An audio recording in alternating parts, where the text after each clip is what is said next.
আমি ভেবে কুল পাই না, এত নৃশংসতা নিয়ে, এত বর্বরতা নিয়ে, এত ভয়াবহ জিঘাংসা নিয়ে কিভাবে তারা দাওয়াত এবং তাবলীগের মধ্যে একটা কাজ করে। ভাই 50,000 লোক, কত হাজার? ওখানে বিপরীত দিকে লোক ছিল 4-5 হাজার, তাও ঘুমন্ত। আচ্ছা বলেন 50,000 লোক ঢুকছে, আচ্ছা জোর করে ঢুকলা, লোকগুলোকে মারার দরকারটা ছিল কি তোমাদের? বলেন বলেন কোন দরকার ছিল? তারা তো এমনি ঢুকে গেছে তারা। এই 5,000 লোক অধিকাংশই তারা এই অবস্থা দেখে দায়িত্বশীল জিম্মাদারগণ বললেন, সংঘাতে জড়াবো না, যে যার মতো সরে পড়ো। আমাদের সাথীরা সব সরে পড়েছে। অল্প কিছু সাথী যেখানে যাদেরকে পাওয়া গেছে তাদেরকে ভাগ আলেমদের কাছে, সেখানে আবার ট্রাস্টি বোর্ডের মধ্যেও আলেমরা হলো 2/3, 6 জনের মধ্যে 4 জন। কাজে সেই হিসাবে 2 জনকে তো এমনিতেই তারা সিদ্ধান্তের বলেই তাদেরকে বহিষ্কার করে দিতে পারে। 6 জনের যদি মিটিং হয়, 4 জনের একমত, 2 জনের আরেক মত, কাটটা সিদ্ধান্ত হবে। 6 জনের মতে সিদ্ধান্ত হলে এমনিতেই তো তারা বাতিল হয়ে যায়। নিয়ম অনুযায়ী তাদেরকে বাদ দিয়ে দেওয়ার সুযোগ ছিল, কিন্তু সেদিকে যায় নাই। যে ঠিক আছে আমরা মিলেমিশে কিছুটা ছাড় দিয়ে চলতে থাকি, কোন নতুন কোন ক্যাচাল যেন তৈরি না হয়। এইভাবে চলতে চলতে চলতে চলতে এবং সর্বশেষ রাষ্ট্রীয় সিদ্ধান্ত যে স্থিতাবস্থা বহাল থাকবে। আপনারা যেভাবে কাকরাইল চালাচ্ছেন চালান, ওনারা যতটুকু সময় কাকরাইল পরিচালনা করুক। ইজতেমার মাঠে যেভাবে সারা বছর আপনারা কার্যক্রম পরিচালনা করছেন, ইজতেমার মাঠে তো সারা বছর অন্য কোনো কাজ থাকে না। একটা কাজ হলো ইজতেমার মাঠের সারা বছরের কাজ, সেটা হলো একটা মাদ্রাসা পরিচালিত হয়, যেটা সারা বছরের কাজ। আর বাকি অন্য সব কাজই হলো মৌসুমী কাজ। এই জন্য স্বাভাবিকভাবেই মাদ্রাসা যেহেতু সারা বছর চলে এবং দাওয়াত এবং তাবলীগের সাথী প্রায় 80 থেকে 90% আলেমরা আমাদের সাথে এই বিপুল কার্যক্রম পরিচালনার জন্য গত 7 বছর ধরেই ইজতেমার পুরনো মাঠ আলেম সমাজ পরিচালনা করে আসতেছেন। এই প্রথম তারা অন্তর্বর্তীকালীন সরকারের এই যে অন্তর্বর্তী সময় আর অস্থায়ী সরকারকে তারা দুর্বল ভেবে এখন ওই ইসকন যেই পথ অবলম্বন করেছিল যে এখন যে কোনোভাবে নিজের অন্যায় আবদার আদায় করার এখনই সময়। আপনারা দেখেছেন বিগত কয়েক মাস ধরে বাংলাদেশে এই খেলা চলছে। 14 বছর তাদের দাবির কোনো খোঁজ খবর ছিল না, 15 বছর ধরে তাদের দাবি দেওয়ার কোনো খোঁজ খবর ছিল না। এখন নানা রকম দাবি দেওয়া নিয়ে আনসার লীগ, মোটর লীগ, শ্রমিক লীগ, তারপরে এই যে অটোরিকশা লীগ, নানা রকম নামে যার যা দাবি দেওয়া 15 বছর এটা জমা পড়ছিল, এখন সব দাবি দেওয়া নিয়ে রাস্তায় নামতেছে। কারণ আর তারা শুধু নামতেছে তা নয়, বরং তাদেরকে পিছন থেকে কোনো শক্তি উস্কানি দিয়ে তাদেরকে মাঠে নামাচ্ছে। এটাতে আমার বক্তব্য নয়, এটা হলো বাংলাদেশের সচেতন প্রত্যেকটা নাগরিকের বক্তব্য। তোমার এই সকল বিষয়গুলো 15 বছর কোনোদিন তোমরা মুখ ফুটে বলো নাই, এখন বলার এত আগ্রহ কারণটা কি? কারণ আসলে তারা দাবি দেওয়া আদায় করা মূল মুখ্য নয়। মূল মুখ্য উদ্দেশ্য হলো এই সময় দেশের মধ্যে একটা অস্থিতিশীলতা সৃষ্টি করা। সনাতন ধর্মাবলম্বী নামে ইসকন গোটা বাংলাদেশে সাম্প্রদায়িক বীজ বাষ্প তৈরি করে হিন্দুদের বিরুদ্ধে মুসলিম সমাজকে উস্কানি দিয়ে একটা সাম্প্রদায়িক দাঙ্গা বাঁধানোর চেষ্টা করেছে। ঠিক একই কায়দায় ওনারাও এই ধরনের কারো দ্বারা প্ররোচিত হয়ে অযথা ইস্যু নন ইস্যুকে ইস্যু বানায় যে আমাদেরকে এবছর 7 বছর আমরা করতে পারি নাই, এই বছর যে কোনো মূল্যে টঙ্গী মাঠে আমরা ইজতেমা করব। এই দাবিটা নিয়ে যখন তারা মাঠে নামলো, ইচ্ছা ছিল আলেমদের যে এই সকল বিষয়গুলো সব একসাথে সেটেল হবে ইজতেমার পরে মার্চ এপ্রিল মাসে। সরকারও বলেছে সবাই আমরা সেইভাবেই প্রস্তুত। হঠাৎ করে তারা এখন এই দাবি উঠালো যে কিছুদিনের জন্য মাঠ আমাদেরকে দিতে হবে। যখন এই দাবি উঠালো তখন স্বাভাবিকভাবে বিপক্ষ দলের মধ্যে অপর পক্ষে একটা উত্তেজনা যে আমরা মাঠ দিব কেন, এরকম তো কথা না। কথা তো হলো যে আমাদের 31শে জানুয়ারি থেকে প্রথম ইজতেমা, আমাদের এই ইজতেমার প্রস্তুতি নিচ্ছি আমরা। প্রতিদিন প্রতি সপ্তাহে সারা দেশ থেকে তাবলীগের সাথীরা, মাদ্রাসার ছাত্ররা এসে ইজতেমার জন্য খুঁটি কাটতেছে, কাজ করতেছে। এখন তোমরা মাঝখান দিয়ে এই কয়দিন তোমরা আবার কেন এখানে ঢুকবা? তোমরা অন্যান্য জায়গায় যেভাবে গত 7 বছর জোর ইজতেমা করেছো, এবছরও সেইভাবেই অন্য জায়গায় জোর ইজতেমা করো। এরপরে মূল ইজতেমা পর্ব সম্পন্ন হওয়ার পরে ফেব্রুয়ারিতে মাঝামাঝি দিকে ইজতেমা শেষ হবে, মাসখানেক পরেই তো মার্চ এপ্রিলে স্থায়ী সমাধান হয়ে যাবে। তখন যেইভাবে মীমাংসা হবে সেইভাবে কাজ করবা। এত তোমাদের কি ঠেকা পড়ে গেল যে এই বছর তোমাদেরকে ওখানে জোর ইজতেমা করার জন্য তোমাদেরকে এভাবে যুদ্ধ বাধায় দিতে হবে? এটা তো দুরভিসন্ধি, উদ্দেশ্যমূলক হীন উদ্দেশ্য ছাড়া অন্য কিছু হতে পারে। এটার কারণে আমাদের পক্ষের যে সকল লোকজন তাদের মধ্যে একটা উত্তেজনার সৃষ্টি হলো। ওনারা এটা নিয়ে বিভিন্ন কর্মসূচি দেওয়ার চিন্তা করলেন। আমি তাদের সকলকে নিবৃত্ত করলাম যে দাঁড়ান, আপনারা অন্য কোনো কাজ, অন্য কোনো পথে যেন না, আমরা আলোচনার মাধ্যমে সমস্যার সমাধান করি।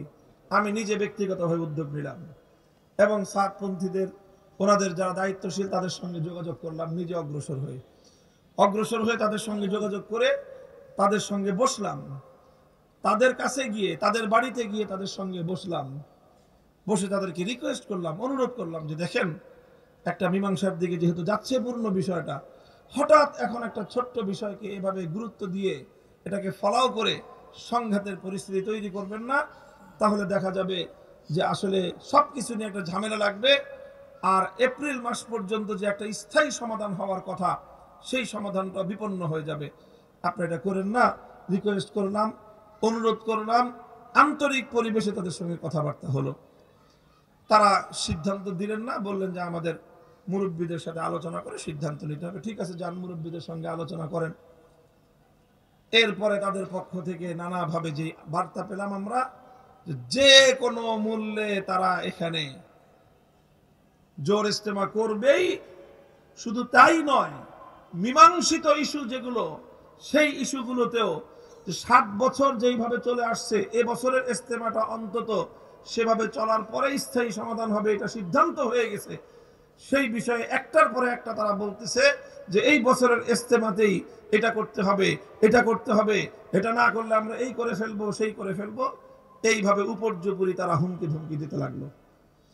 এখন আমি যেহেতু ব্যক্তিগতভাবে আমাদের দায়িত্বশীলদেরকে বলেছিলাম যে ঠিক আছে, আমাকে একটা সুযোগ দেন, আমার তাদের ব্যাপারে আস্থা, এতটুকু আশা ছিল যে যদি আমি বা আমার মতো এরকম আমাদের মতো 2-4 জন ব্যক্তি আমরা স্বয়ং তাদের কাছে গিয়ে অনুরোধ করি, তাহলে তারা অন্তত ন্যূনতম তাদের মধ্যে যদি মানবতা থেকে থাকে, তাহলে তারা আমাদের অনুরোধটুকু রক্ষা করে, আমাদের অনুরোধের সম্মানটুকু রক্ষা করে। তাদের বাড়িতে গিয়ে অনুরোধ করেছি, এই সম্মান রক্ষার্থেও অন্তত তারা বিষয়টা চেপে যাবে। কিন্তু আমরা হতাশ হলাম। তারা পাল্টা আমাদেরকে এমন ভাবে মেসেজ পাঠালো যে মনে হলো যে আমরা যে সাইডে গেছি, এটা তারা মনে করছে যে আমরা দুর্বল হয়ে গেছি। আর এই দুর্বল হয়ে গেছি, এখন আরেকটু চাপ দিলেই হয়ে যাবে, এটা মনে করলো। এই জন্য আমরা যাওয়ার পরে এখন তাদের ভাষা আরো কঠোর হয়ে গেল। আগে তো বলতো যে আমরা জোর ইজতেমা করব, আমরা যাওয়ার পরের খবর হলো যে কোনো মূল্যে করবই করব। ওরে বাপরে বাপ! তখন তো আমি যাদের সাথে কথা দিয়েছিলাম যে তাদেরকে আমি আলোচনার মাধ্যমে বিষয়টা মীমাংসা করতে পারবো, এখন আমি তো ব্যর্থ হয়ে গেলাম। এখন ব্যর্থ হয়ে এখন ইসলামের মূলনীতি অনুযায়ী وَإِنْ طَائِفَتَانِ مِنَ الْمُؤْمِنِينَ اقْتَتَلُوا فَأَصْلِحُوا بَيْنَهُمَا فَإِنْ بَغَتْ إِحْدَاهُمَا عَلَى الْأُخْرَى فَقَاتِلُوا الَّتِي تَبْغِي حَتَّى تَفِيءَ إِلَى أَمْرِ اللَّهِ فَإِنْ فَاءَتْ فَأَصْلِحُوا بَيْنَهُمَا بِالْعَدْلِ وَأَقْسِطُوا إِنَّ اللَّهَ يُحِبُّ الْمُقْسِطِينَ। কোরআনে পাকের সূরাতুল হুজুরাতে আল্লাহ পাক রব্বুল আলামিন দুটি মুমিন দলের মধ্যে যখন কোনো বিবাদ তৈরি হয়, তখন সেই বিবাদ মীমাংসার জন্য আল্লাহ পাক যে মূলনীতি বলেছেন সেটা হলো, লক্ষ্য করেন, এটা সকল ক্ষেত্রে কার্যকর। দুইটা মুমিন পরিবার, দুইটা মুমিন সোসাইটি, যে কোনো দুইটা মুমিন দলের মধ্যে যখন কোনো একটা বিষয় নিয়ে বিভেদ দেখা দিবে, তখন তৃতীয় পক্ষের কাজ কি? ফাসলিহু বাইনাহুমা। তৃতীয় পক্ষের কাজ হলো দুই পক্ষের মধ্যে তোমরা মীমাংসা করে দাও। এখন যদি এমন হয় যে সালিশ যারা দুই পক্ষের মধ্যে মীমাংসা করতে গেল অথবা অনুরোধ করলো, যদি এক পক্ষ তারা যদি কোনোভাবেই নমনীয় না হয়, বরং তারা যদি এক পক্ষ যদি আরেক পক্ষের উপর অন্যায়ভাবে চাপ প্রয়োগ করতে থাকে, তখন তৃতীয় পক্ষের কাজ হলো, আল্লাহর কোরআন বলেছে যে তখন তোমরা আর নিরপেক্ষ থাকবে না, তখন তোমরা একযোগে যারা বাড়াবাড়ি করতেছে সবাই মিলে ওদেরকে ধরবা। এখানে আর কোনো কেউ নিরপেক্ষ থাকবে না। তখন আগে দ্বন্দ্ব ছিল দুইজনের, 10 জন মিলে গেছে দুইজনের মধ্যে মীমাংসা করতে।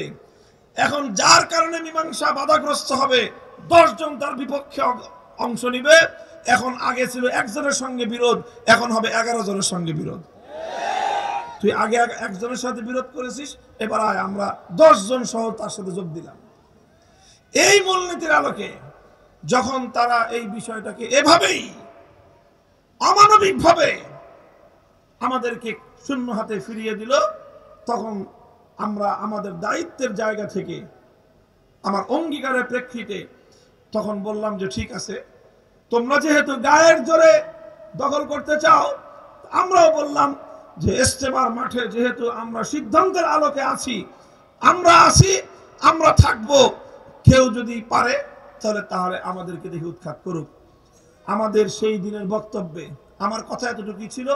আমার অন্যান্য সাথীরা বলেছে, মাওলানা আমানুল হক সাহেব স্পষ্ট ভাষায় একটা কথা বলেছেন যে 2018 সালে যেভাবে আমাদের রক্ত দিয়ে, আমাদের বুকের রক্ত দিয়ে তুরাগ নদীর পানি রঞ্জিত হয়েছে, যদি আবার আমাদের কাছ থেকে মাঠ নিতে হয় তাহলে আমাদের বুক থেকে রক্ত নিতে হবে, এছাড়া ইজতেমার মাঠ আমাদের কাছ থেকে নিতে পারবো না।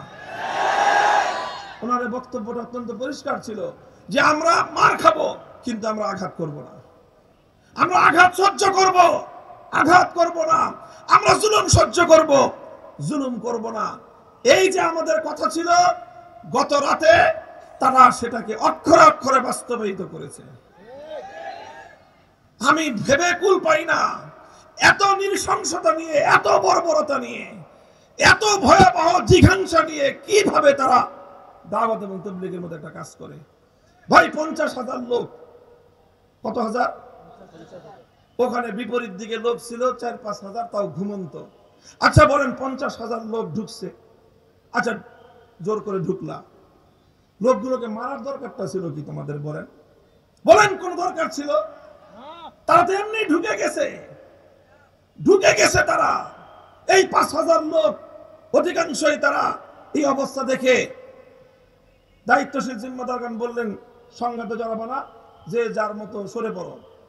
আমাদের সাথীরা সব সরে পড়েছে। অল্প কিছু সাথী যেখানে যাদেরকে পাওয়া গেছে তাদেরকে